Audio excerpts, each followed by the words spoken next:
अस्सलाम वालेकुम जी। उम्मीद है आप सब लोग ठीक ठाक होंगे, खैर खैरियत से होंगे और हंसते मुस्कुराते होंगे बिल्कुल मेरी तरह। Welcome to another vlog. और आज हम तैयार हो रहे हैं कहाँ के लिए? दूसरा दिन है और मैंने सोचा क्यों ना मैं तैयार होते वक्त आपके साथ शेयर करूं कि मैं क्या क्या प्रोडक्ट्स यूज कर रही हूँ। फर्स्ट ऑफ ऑल मैंने स्किन को अच्छे से प्रेप करें, हाइड्रेट करें। अगर स्किन हाइड्रेटेड नहीं होगी तो मेकअप बहुत केकी और पैची हो गया। और अगर आप दिन के टाइम धूप में निकल रहे हैं तो आपने सन ब्लॉक लाजमी लाजमी लाजमी यूज़ करना है और थोड़ा सा नहीं भर भर के यूज़ करना है। मैं कोशिश करती हूँ कि मैं हमेशा मिनरल सनस्क्रीन लगाऊं क्योंकि मेरी एक्नी वाली और स्कार्स वाली स्किन है, तो मैं कभी भी केमिकल सनस्क्रीन नहीं लगा सकती क्योंकि वो मुझे सूट बिल्कुल नहीं करता और इससे आंखों में इतनी ज़्यादा चुभन होती है। और मैं कोशिश करती हूँ कि मैं सन ब्लॉक को बहुत अच्छे तरीके से एब्जॉर्ब कराऊँ और जहाँ जहाँ मेरी पहुँच है मैं वहाँ वहाँ सन ब्लॉक अप्लाई करूँ।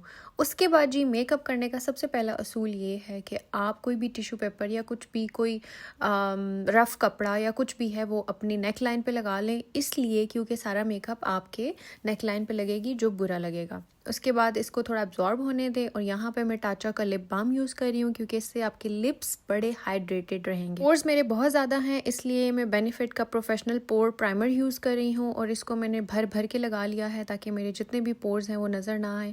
मैंने हमेशा देखा है कि बहुत ज़्यादा मेकअप जो इन्फ्लुएंसर्स हैं, आर्टिस्ट हैं या कोई भी व्लॉगर्स हैं, वो लोग नीट एंड क्लीन स्किन पे मेकअप करते हैं, लेकिन आज तक मैंने कोई नहीं देखा कि एक्नी और स्कार्स वाली स्किन पे कोई मुझे लाइव मेकअप करके दिखाए।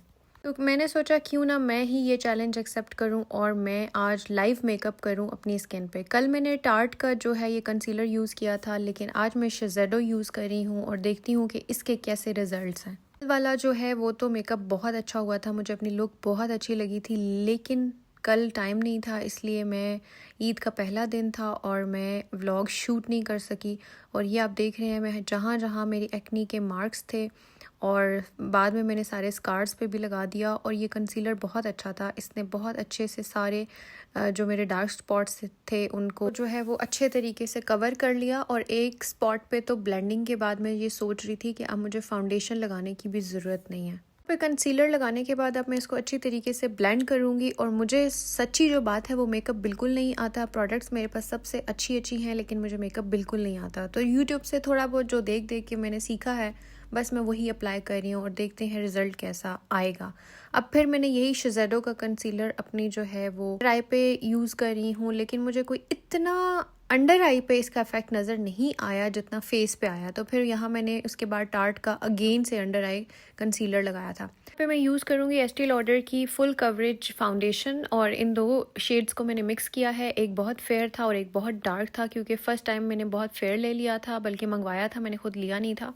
और उसके बाद फिर मैंने उसमें डार्क कलर मिक्स किया है। टाइम से मैं ये फाउंडेशन यूज़ कर रही हूँ और अभी तक तो ये मेरी फेवरेट जा रही है और मेरा दिल भी नहीं करता कि मैं कोई और फाउंडेशन ट्राई करूँ। यहाँ पे पॉइंट पे आके मैं सेटिंग स्प्रे यूज़ करूँगी जो कि शार्लेट टिलबरी का है और ये बहुत अच्छा स्प्रे है। और ये क्लेम करते हैं कि 16 आवर्स तक मेकअप बिल्कुल अपनी जगह से हिलता भी नहीं है और ये वाकई सच है, लेकिन मेरी स्किन समहाउ ड्राई बड़ी हो रही थी। पॉइंट पे सेटिंग स्प्रे का यूज़ इसलिए किया जाता है ताकि आपकी बेस बिल्कुल आपकी स्किन में एब्जॉर्ब हो जाए और बैठ जाए और इधर उधर हिले ना।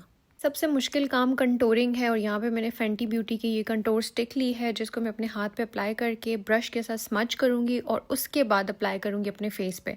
और मुझे सच बताऊँ तो मुझे बिल्कुल नहीं पता कि इसको कैसे अप्लाई करना चाहिए और कैसे करना होता है, लेकिन करेंगे नहीं तो सीखेंगे कैसे। अच्छा, यहाँ पे ये मत सोचेगा कि मैं अपने फेस को रगड़ रही हूँ, मैंने ज़रा स्पीड थोड़ी तेज़ कर दी है ताकि व्लॉग लंबा ना हो जाए। और यहाँ पे मुझे लगता है कि मैंने थोड़ा बहुत मार्का मार लिया है। से ही समर सीज़न स्टार्ट होता है मेरी स्किन बहुत ऑयली हो जाती है, लेकिन इस दफ़ा पता नहीं क्या हुआ है कि इनको मॉइस्चराइज कर करके थक गई लेकिन स्किन फिर भी ड्राई है, इसलिए मैं सेटिंग पाउडर को बहुत कम क्वान्टिटी में यूज़ कर रही हूँ। अब हम पाउडर कंटोर करेंगे थोड़ा सा और ये भी एस्टी लॉडर की किट है जस्ट टू मेक श्योर कि हमारी जो कंटोर है वो थोड़ी सी नीट लुक लगे। शुरू में ना मुझे ब्लश ऑन बिल्कुल अच्छा नहीं लगता था, बिल्कुल भी, लेकिन जब से मैंने ब्लश ऑन लेना स्टार्ट किया है, ये मेकअप बाय मारियो का पीच कलर का ब्लश ऑन है, मुझे ये इतना पसंद है कि अगर मैंने डे रूटीन में कहीं मेकअप करके नहीं भी जाना फिर मैं थोड़ा बहुत मैं ये ब्लश ऑन अप्लाई कर लेती हूँ। So I love this blush on. ज़रूरत तो थी कि मुझे ड्रेस के अकॉर्डिंग हल्का सा पर्पलिश ब्लश ऑन लगाना चाहिए था, लेकिन फिर भी मैं यहाँ पीच क्यों लगा रही हूँ ये मुझे भी नहीं पता। कि फेस पे तो फिर भी कुछ ना कुछ चीज़ें अप्लाई हो जाती हैं, लेकिन आंखों का मेकअप एक बहुत ट्रिकी सिचुएशन आ गई थी और मुझे बिल्कुल नहीं आता। लेकिन यहाँ पे मैंने एक ब्राउन जो है वो डार्क ब्राउन और लाइट ब्राउन के दो शेड लेके आंखों पे क्रीज बनाने की कोशिश की है और इसके अंदर मैं जो है वो पर्पल कलर लगाऊंगी। यहाँ पे अब मैं कोशिश कर रही हूँ कि मेरी जो ना होने वाली स्मोकी आईज़ हैं उनके कहीं ना कहीं से मैं कुछ ना कुछ करके विंग्स बना लूँ एटलीस्ट।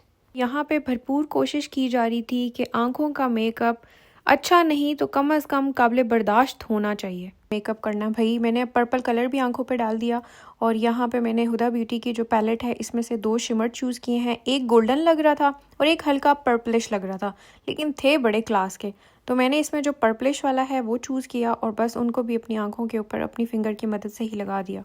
जो चांद चढ़ा है वो ये आपके सामने है, आप देख सकते हैं। इसके बाद हम लगाएंगे अपने आईलिड्स के अंदर जो है वो ब्लैक कलर की पेंसिल लेंगे, क्योंकि मुझे लगता है हॉलोनेस बहुत होती है आपकी आंखों के अंदर अगर ब्लैक पेंसिल ना लगी हो तो आंखें वाइट वाइट सी और बड़ी अजीब सी लगती हैं। तो यहाँ आईलिड के अंदर हम लगाएंगे इनर कॉर्नर में ब्लैक पेंसिल और लोअर कॉर्नर पे हम वाइट पेंसिल का यूज़ करेंगे। अगर पूरे मेकअप में अगर 2 चीज़ें आप कहें तो मैं 2 चीज़ें नहीं 3 चीज़ें बता सकती हूँ जो मुझे सबसे ज़्यादा पसंद है। एक लाइनर, मस्कारा एंड लिपस्टिक।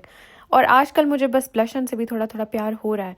तो लाइनर जो है वो बहुत ही मुश्किल टास्क होता है, लेकिन यहाँ पे मेरी पूरी कोशिश है कि मैं आज सही लाइनर लगा लूँ, लेकिन हाथ भी कांप रहे हैं और आंखें भी झपक रही हूँ, समझ नहीं आ रहा होगा क्या। जब आंखों पे लाइनर अप्लाई करना होता है तो मैं शीशे के अंदर घुस जाती हूँ। फिर मैं सोच रही थी अगर लाइनर ख़राब हो गया तो दोबारा से मुंह धोना पड़ेगा, और मुंह धोने के लिए इतना टाइम नहीं था क्योंकि पहले देर हो रही थी। ओह याहू, मेरा लाइनर सही लग गया फाइनली, वो भी ईद के दूसरे दिन। कमाल की बात है, वाह जी वाह। और बॉब के मस्कारे को कौन नहीं जानता होगा, मैंने हर ब्रांड का मस्कारा लेके देखा है, लेकिन के मस्कारे की क्या ही बात है। मुझे नहीं मालूम कि मैंने मेकअप अच्छा किया है या बुरा किया है, मुझे सिर्फ इतना मालूम है कि लग अच्छा रहा है। यहाँ मैंने कोई लेंस वगैरह यूज़ नहीं किए हुए, ये मेरी अपनी प्यारी प्यारी खूबसूरत आंखें हैं। मैंने भी ठान ली थी जहाँ जहाँ चमकीलियाँ आती हैं वहीं वहीं चमकीलियाँ डालनी हैं। यहाँ पे अब मैं इनर कॉर्नर पे भी एक मज़ीद चमकीली डाल रही हूँ ताकि मेरी आंखें और हाईलाइट हों और खूबसूरत लगें। ये एक और चमकीली रहती है जो कि रेयर ब्यूटी का हाइलाइटर है, और अब आप सिर्फ ये देखें, ओए होए होए होए क्या चमकीली डाली है हमने। अब आज छड़ना नहीं, जो जो पड़ा हुआ है ना मेकअप के नाम पे ड्रॉर में सब कुछ लगा देना है मुंह पे। बारी आती है जी लिपस्टिक की। लिपस्टिक के लिए पहले मैं लाइनर अप्लाई करूंगी। वैसे तो मेरे लिप्स की शेप ही इसी तरह ऐसे लगता है लाइनर लगा हुआ है। सूलन तो मुझे यहाँ पे पर्पल कलर की कोई मैट लिपस्टिक लगानी चाहिए थी, लेकिन आज चमकीलियों पे मेरा इतना कोई दिल आया हुआ था कि मेरे पास नेक्स्ट का मैट कलर का पर्पल शेड पड़ा था जो मैंने अवॉइड किया, नहीं लगाया, और सेफोरा की ये वाली लिपस्टिक उठा के लगा ली।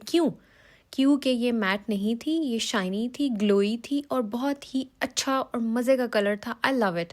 तो मैंने ये सोचे समझे बगैर कि मेरे फेस के कलर्स के साथ क्या सूट कर रहा है, क्या मेरे कपड़ों के साथ सूट कर रहा है, मैंने मुंह उठा के ये वाली लिपस्टिक लगा ली, क्योंकि मैं वो काम करती हूँ जो मुझे सूट करता है या मेरा दिल करता है, ना कि वो काम जो ट्रेंड में है या जो लोग करते हैं। पे अब फाइनल टचअप देने की बारी थी। अपने टिशू विशू निकाल लें और साफ़ कर लें, क्योंकि मेरे बालों के जो कोनों पे लगा होता है ना, मैंने अक्सर देखा है जब पार्लर से लड़कियां तैयार होती हैं तो उनके बाल भरे हुए होते हैं फाउंडेशन से। तो आई थिंक हमें पहले अपनी फाउंडेशन एक्स्ट्रा जो वो साफ़ करनी चाहिए। बालों को मैंने इस तरह से पिन अप कर लिया था और अब पिन्स उतारते हैं, ब्रश करते हैं, और ये देखें फाइनल लुक। मुझे तो सही लग रही थी, मतलब ठीक ही है, कोई मेकअप इतना बुरा भी नहीं किया। और सबसे मुझे अच्छी बात ये लगी है कि इस दफ़ा जो मैंने मेकअप प्रोडक्ट्स चूज़ की हैं उन्होंने मेरे डार्क स्पॉट और स्कार्स को काफ़ी हद तक कवर कर लिया, जो पहले कोई भी मेकअप नहीं कर सकता था। वह जी बारी हमारे लश्कारे मारने के, और यहाँ पे मैं अपने बाल बांध के अफसोस कर रही थी क्योंकि मैंने फ्रंट से अपने बाल पिन अप किए थे और मेरा मुंह कद्दू की तरह लग रहा था, बल्कि कद्दू नहीं पेठे की तरह लग रहा था। उसके बाद फिर मैंने अपने बालों को खोल दिया था। लेकिन वीडियो पसंद आई हो तो कमेंट में ज़रूर बताइएगा। ये था आज का मेकअप ट्यूटोरियल। मुझे दीजिए इजाज़त, दुआओं में याद रखिएगा। मिलते हैं किसी नेक्स्ट व्लॉग में, किसी नेक्स्ट स्टोरी के साथ, किसी नई कहानी के साथ। तब तक मुझे दीजिए इजाज़त। अल्लाह हाफिज़। चैनल को सब्सक्राइब और शेयर करना मत भूलिएगा। Bye bye.